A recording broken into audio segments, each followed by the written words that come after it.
السلام عليكم ورحمة الله وبركاته. ugu horeyn waxaan mahad iska leh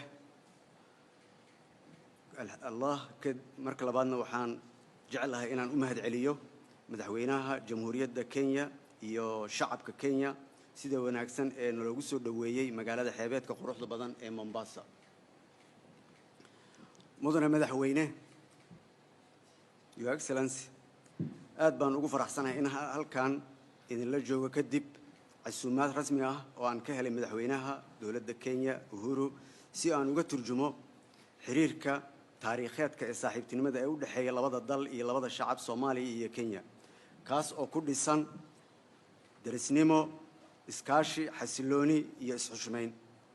maadaama President Uhuru yiri you can choose a friend but you can't choose a neighbor, waa sax.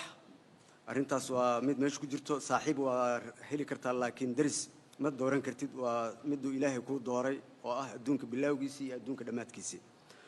haddaba madaxweyne, maadaama ay labada shacab ee Soomaaliya iyo Kenya siyaabo kala duwan isugu tiirsan yihiin, waxaan jeclahay inaan xuso xiriirkan qotada dheer ee dhawaanahan sii xumaanayay wuxuu ahaa mid aad iyo aad nasiib darro u ah.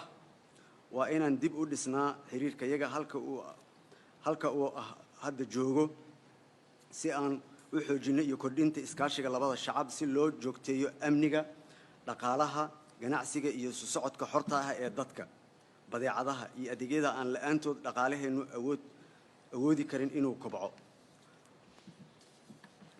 Soomaaliya waxay ku shaqayn doontaa annagoo wada jirna dardargelinta guddiga wadajirka iskaashiga JCC u adeegidda danaha labada shacab, wadajirka iyo xasiloonida gobolka iyo qaaradda weyn ee Afrika.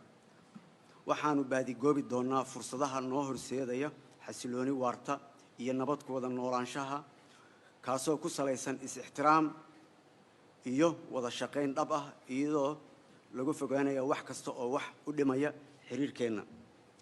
waxaana ku dhaqaaqi doonaa hoggaansanaanta mabaadi'da dimuqraadiyadda, xuquuqda aadanaha, la dagaalanka musuqmaasuqa, argagixisada, tahriibka iyo dambiyada caalamiga. hadafka iskaashiga ee Soomaaliya iyo Kenya ayaa ah xaqiijinta amniga qaranka ee labada dal, in la abuuro xaalad wanaagsan ee ku aadan horumarka xasiloonida iyo in si wax ku ool ah looga jawaabo xagjirnimada, hanjabaadaha amniga, dambiyada ka gudba xuduudyada iyo caqabadaha cusub.